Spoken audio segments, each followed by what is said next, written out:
recent polling indicating Americans' biggest concerns are inflation and the economy. 4.4 million of us either quit or changed jobs in February, an incredibly high turnover rate.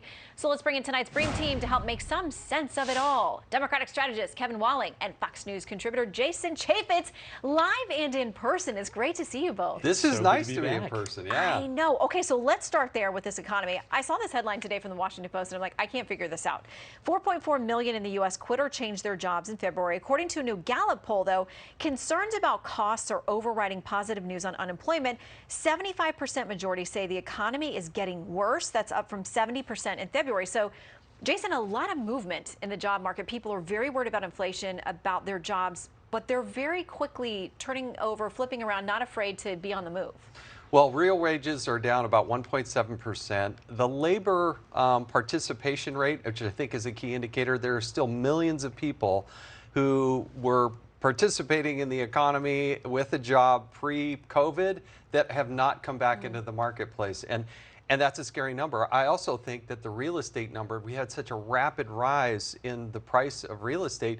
There's a lot of older Americans who are cashing in, showing up with $500 to $1,000 more than they thought they were going to have, retiring early, not participating in the marketplace. But you put all this inflation on top of it, and people are having a very difficult time just paying their gas bill, just filling up a tank of gas. Kevin, we're glad you're not taking early retirement. You are here with Not us. for a while. Still chipping away. Jason either. That's good for us. We're glad that you're here. But we talked about these NBC News poll numbers last night, too, that said people very personally feel like their families are losing ground. They're falling behind. They aren't confident in the president's ability to handle the economy. Yeah, it's a serious concern, and perception is everything in politics, as Jason knows well. So even if there are some good indications with wages that fluctuate from month to month, even seeing a really good market for job seekers, right? There's 11 million jobs that are open right now. So job seekers really have a choice when it comes to employment. All of those indications are what it is. But if people perceive that there is that problem with inflation that is a serious concern, and rising prices across the board is a serious concern, then that's a huge political issue for this president. Yeah, as you said, perception. When people go to the polls and they're worried about their own economics, their own checkbook, that kind of thing, that is what is first and foremost in their minds, at least according to all the polling right now. All right, let's talk about the president. He's had a little bit of a bumpy few days, his trip over in Europe. I want to put up the little notes that he got caught with. Listen, we all use notes. I'm sitting here with a script. That is why we have them. But these are pretty specific, and they were about, I'll read some of this. If you weren't advocating for regime change, what did you mean? Can you clarify? I was expressing the moral outrage I felt. I mean, it's almost exactly what he said and what he was scripted to say. Jason, I mean, are we making too much about the notes? I don't have any problem with anybody using some notes. They were so basic, so elementary, and they were a cleanup of what he had previously said.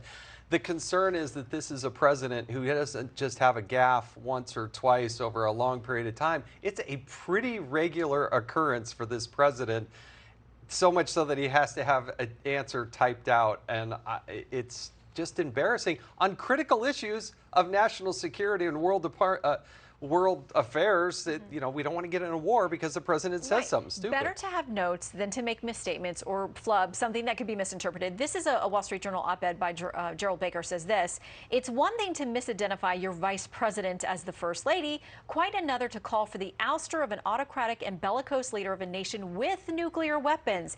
That is the kind of thing that can trigger wars that could result in the annihilation of much of humanity. Kevin, there's been discussion about whether the president has lacked discipline, if, he just shouldn't ad-lib and stick to, especially on very specific issues like this war in Ukraine. Yeah, Shannon, I'm always of the belief, let Biden be Biden, right? This is what he's known for.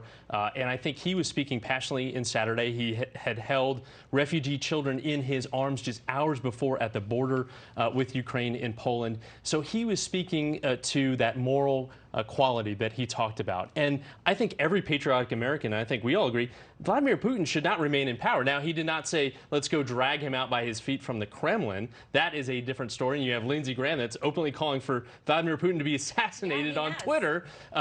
So I think that's one thing. I think, the president, as Jason said, notes are important, statements are important, clarity is important, especially in these world affairs. I think it's very important that he speaks as he does, sometimes off the cuff, but then also has to go back and reassure all of us that what he says is what he means. Okay, how about COVID-19? Another topic for you guys before I let you go. The word today that there is going to be a fourth shot or a second booster authorized by the FDA.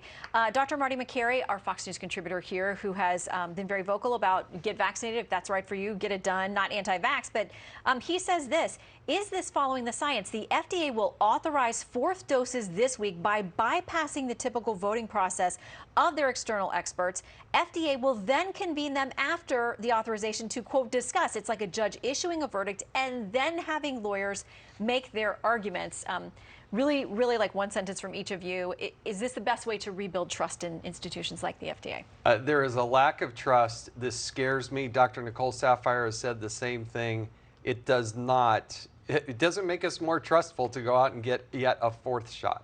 Well, at least, you know, if the experts have a chance to weigh in first, maybe? Listen, I'm with what the White House released today in terms of President Obama or President Biden, who's well over the age of 50. He's going to talk to his doctor about it. I think that's what every American should do with this new guidance. Shouldn't just rely on the FDA, but should actually consult with their own medical professionals. Great advice. Great to see you both. Please Good come to back see in you, person Congrats soon. on the book. Thank you. We're And super excited. there were no fisticuffs. No. So we can allow you to be in person. We just need more time. It's just a matter of time. Always. I hope not. Thanks, guys. All right. How do your fellow Americans really feel about God and faith in 2022? We've got some surprising new numbers. We're going to talk about them with actor Kirk Cameron. He's got plenty to say. He's live next.